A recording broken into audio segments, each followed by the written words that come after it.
Hai, Assalamualaikum. Bertemu aku kembali, Apple Red Devils. Jadi, memandangkan sekarang international break dan Liga pun akan kembali balik dalam masa beberapa hari lagi. Jadi, sebelum aku memulakan video, aku ingin mengucapkan ribuan terima kasih kepada new subscribers aku yang support dan share dekat mana-mana platform. Jadi, pada hari ini, aku nak bercerita sikit tentang perpindahan Manchester United yang baru sahaja ditutup pada seminggu yang lepas. Jadi, perpindahan sebelum ini, nama-nama besar yang selalu dikaitkan dengan Manchester United seperti Saul Niguez, Sergio Ramos, Marcelo, Eduardo Camavinga, Kylian Mbappe, Neymar dan nama-nama besar yang lain yang selalu dikaitkan dengan transfer MU. MU telah diberi bajet sebanyak 200 juta pound dan ingin memperkuatkan dua posisi, iaitu centre back yang digandingkan dengan Harry Maguire dan lagi satu posisi iaitu right wing. Dan dalam masa yang sama juga, musim ni MU telah menandatangani 4 pemain. Jadi pemain pertama yang aku akan sebut adalah right wing, iaitu Jadon Sancho. Okey, Jadon Sancho ni seperti yang kita tahu yang dia merupakan bekas graduan Manchester City dan Ole Gunnar Solskjaer telah mengenal pasti player target ni untuk dijadikan sebagai perpindahan yang paling penting, lagi-lagi posisi right wing MU yang amat kritikal pada ketika ini. Keinginan Sancho untuk bermain dengan Manchester United sejak musim lepas lagi, dan Dortmund telah meletakkan harga sebanyak 110 juta pound. Kita bukannya tak nak spend pada musim lepas, tapi dengan perbincangan antara pihak MU dengan Borussia Dortmund, tak ada mencapai apa-apa kata sepakat. Bila habisnya season ni, kita diberitahu yang price tag Jadon Sancho telah diturunkan sebanyak 110 ke 73 juta pound. Dengan tiada masuk campur Eddie Woodward, si kayu tu nak buat apa, dan dikuasai kuasa veto untuk musim perpindahan musim panas ni, Ole Gunnar Solskjaer ingin mempercepatkan deal untuk sign Jadon Sancho. Jadi pada 22 Julai, Jadon Sancho telah merealisasikan perpindahan sensasinya ke Manchester United pada harga 73 juta pound. Jadi, pemain seterusnya adalah Tom Heaton. Tom Heaton adalah bekas graduan Manchester United sejak dari dulu lagi, dari zaman Ferguson, dan telah sign secara free agent untuk menggantikan tempat pemain MU yang turut juga dilepaskan, iaitu Sergio Romero.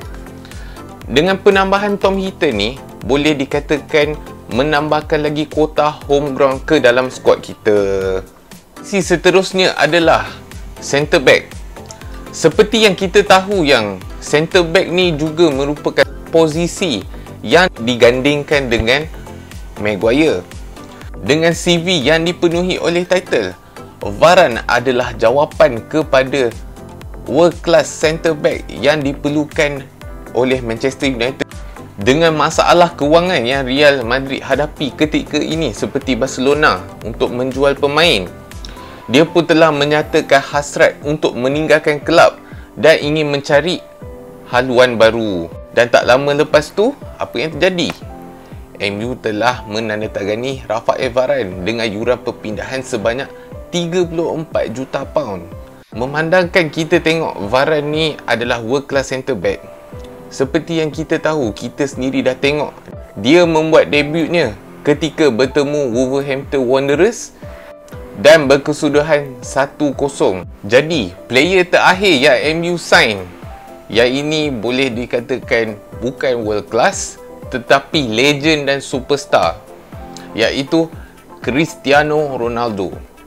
Ramai sebenarnya telah berbelah pendapat tentang si return dekat MU ni, sebab salah satu faktornya adalah disebabkan faktor umur, yang sekarang ni dia berumur 36 tahun. Kedua, dia boleh merencatkan lagi perkembangan pemain-pemain muda seperti Amad Diallo, Mason Greenwood dan Jadon Sancho. Bila kita ambil sudut positif tentang CR return ni, sebenarnya dia memberikan lagi satu dimensi di mana kita kekurangan klinikal di hadapan gol. Dan dia juga boleh menambah leadership experience ke dalam dressing room sebab dia merupakan seorang yang lantang bersuara dan ada winning mentality yang ada dalam pada dirinya. Dan dalam masa yang sama juga, dia juga boleh dijadikan satu inspirasi dan mentor kepada ubi-ubi muda untuk memenuhi potensi-potensi yang mereka ada. Sebelum perpindahan berakhir, perpindahan CR kembalinya ke Manchester United yang dianggarkan sebanyak 23 juta pound berserta kontrak 2 tahun. Welcome back CR7. Setiap pembelian yang masuk mesti ada yang keluar juga kan. Jadi dekat sini aku akan senaraikan beberapa player yang dijual, dilepaskan dan dipinjamkan keluar ke kelab lain, seperti Sergio Romero yang menjadi free agent pada ketika ini. Kelab yang lain bolehlah sign dia untuk jadikan first goalkeeper ke second goalkeeper ke.